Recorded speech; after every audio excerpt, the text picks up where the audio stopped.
calling to say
I can't wire up the bilge pump switch yet because I don't know where it's actually going to go, and I can't install the drain yet because I don't know where it's going to go. I'm hoping to put it here, but I don't know if there's going to be clearance when the carburetors are installed.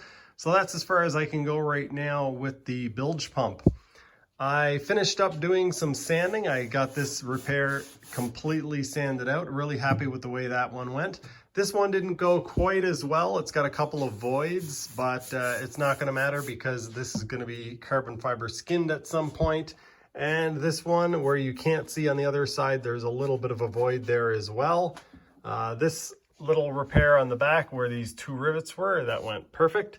So I'm still waiting, not still waiting, it's Sunday, so I'm waiting until later in the week to get the epoxy for this. I'm imagining probably Thursday or Friday because I think that's when they shipped it out. Next, I guess what I'm gonna have to do, even though I don't have the steering components installed, I'm gonna have to install the engine and check to see where some of the wiring is gonna go, as well as the cooling lines.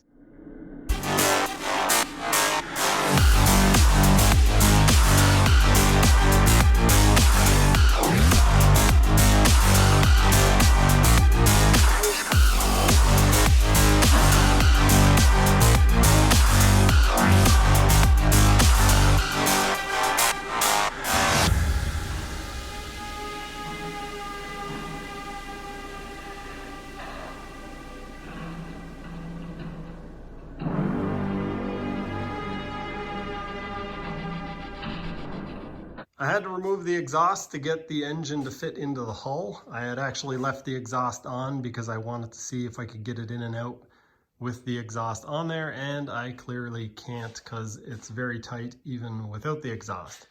So I've got the engine fit back in, and you can see the ground on the starter. There's the connector right there, and the wire comes back and goes up, and these are the connectors to the battery. This is ground here, that's positive. The bilge pump wire is there, and so this wire is going to connect right to there. I'm going to guess that that bilge outlet is probably about 25 or 30 years old.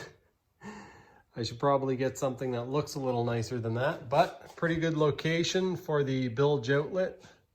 And all kinds of clearance. Move this fuel line out of the way so you guys can see. I've got hose clamps on there. It is all connected up to the pump, which you can't really see because it's behind the engine. But yeah, all kinds of clearance, all kinds of room. The switch that I'm going to be installing is this WSM rotary switch, 3-position. I think this is probably one of the most common switches that is used. BJ used one of these on his, and I got this quite a while back from vintagejetski.com. And yeah, I think you can either hook it up for 2 different speeds or hook it up to 2 different pumps. So the power comes in on the red, and then it goes out on either the blue or the white, depending on which way you turn this. What I might do is make it so that the blue and the white are connected together. So power comes in on the red, and then blue and white are connected together, feeding the pump. So no matter which way this is turned, it turns the bilge pump on. It is actually a couple days after that last clip. It's actually Saturday morning now, and I've got a few more bits on this, but more importantly, I got the epoxy finally. It came yesterday. It came late in the day, Friday, so I finally got that. This is not where I got the epoxy from. This was my Dixie cups for mixing stuff, so that's good that they came at the same time. So yeah, I've been busy doing other things. If you guys want to see the other things I've been busy doing, you'll have to wait till Wednesday. I'm going to try to release another mini video. But for now, I'm going to try to take a mold of the top cowling piece, whatever you call that, so that I can remove that and install the steering components. I ended up using a couple scoops of micro balloons and then a little bit of the colloidal silica. I always say that wrong. I mixed it up and it leaves you with something of this consistency. 100 grams of thickened epoxy has been applied. It went on fairly well, but if I were to do it again, I would not use as much colloidal silica because that thickened it up a little bit too much and made it tricky to apply. As I've already said, it's not going to matter too much in this case because the surface finish doesn't matter, because the surface finish on the part is horrible, so it's going to be horrible either way. Okay, so it is 3 hours later, and this is just starting to tack up now to the point where it doesn't come off on my finger. I'm guessing that it's the temperature in here that's slowing down the cure, so I'm going to crank up the temperature a little bit so I'm not out here until 3 in the morning. I've got another layer of thickened epoxy on it. This stuff is quite thick. I only used the micro balloons this time, and I almost overdid it, but it basically went on like icing, and it's starting to smooth out a little bit. I'm going to start draping some of this fiberglass all over it, and I'll probably mix up another batch of unthickened epoxy to start laying layers on over the top of this. It is currently 9:30 p.m., which means I've been working on this for over 3 hours, and I've got a few layers of fiberglass on it now. I did have a bit of an issue after I put the thickened epoxy on. I mixed up a batch of non-thickened epoxy, and I accidentally dumped too much hardener into it, and so it started to it started to cure really quickly and go into thermal runaway.